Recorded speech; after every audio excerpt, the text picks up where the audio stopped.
Good afternoon, guys. I'm going to show you a couple of things on how I get set up. But if you guys have a two-stroke blower, there's a spark arrestor that may need to be cleaned if you're bogging down when you hit that throttle. You can run it with a choke, but that's not good for the engine whatsoever. One of the most common problems with these is vapor lock. So you can either have a clogged filter inside here, or you can just loosen this gas cap and run your blower and it will run wide open. So there's a couple of troubleshooting things that you can do to your two-stroke engines to make them run successfully. We're going to be using Ghost Shield on the upper deck and Foundation Armor SX5000. And these are penetrating waterproofing sealers. They have a product life. Let me loosen these earplugs. They have a product life of about 10 years, but we have, it's 101 degrees. It's basically like 92 degrees here in Florida right now, and it feels like 101. We have got about 62% humidity. So we have really, heavy weather here, downpours, so on and so forth.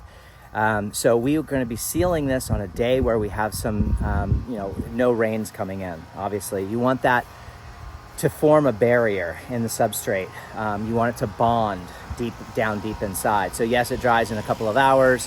I will be putting caution tape down so that nobody drives on it for 24 hours. You can have foot traffic in about 12 hours, but we really want it to form a good water barrier. It's UV protection and a good water barrier. You can pour a glass of water on it and watch it beat up. So what we're doing now is we're soft washing a deck, and I just kind of wanted to show you guys what I do. So I will be X-jetting the deck, and that's how I'm going to get it wet, and that's how I'm going to clean, because you really don't need to beat this very porous stone up.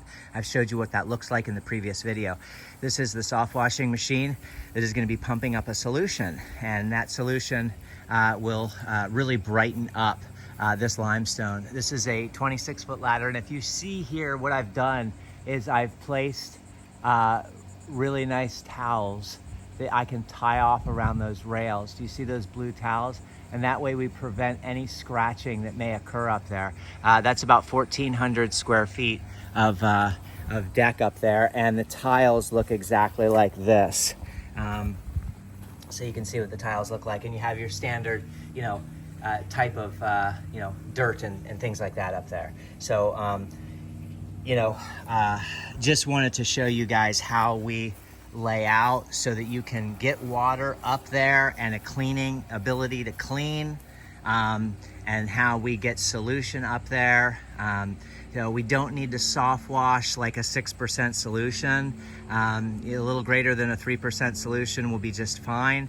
To X-jet up there, you wouldn't get your draw that you would need, because even if you run 100 feet, it's so high up in the air. Anything above 16 feet, you start to lose suction. So yes, you could bring a bucket up there, but that would be, a disadvantage to you, because you're gonna have to come down the ladder multiple times. So we have the Suttner easy pull gun, or the Uter trigger gun, attached to the Flexzilla with a fan tip off of this machine, and that's going to be laying the solution on that upper deck. And then we're going to get everything wet first, and then we're going to lay the solution, and then we're going to begin the cleaning process. And we're going to do very much the same thing on the driveway, except we'll be using a degreaser, changing the solution up a little bit there. So just wanted to show you guys how you can get this job done. Be really, really careful if you're by yourself with a ladder, excuse me, that looks like this. And the reason being is because they become very unwieldy. So make sure you take the base of the ladder and put it up against something solid before you begin to hoist it up in the air, because these things become really unwieldy. And I had it clicked out 3 extra bars, but I shrank it down a little bit so it would be even there. Basically, I climb up the ladder and then throw a leg over and then bang right on and over. So, it's a little bit of work, but I just wanted to show you guys how I get set up for that, what the method is, and how you can do this by yourself. So best of luck out there. Be very careful. If you're not comfortable on heights, I did tie that ladder off so the ladder doesn't move. But if it's something that you're not comfortable with, please don't do it, because it does require a little bit of athleticism and no fear factor. Take care, everyone. Have a great day. Bye-bye.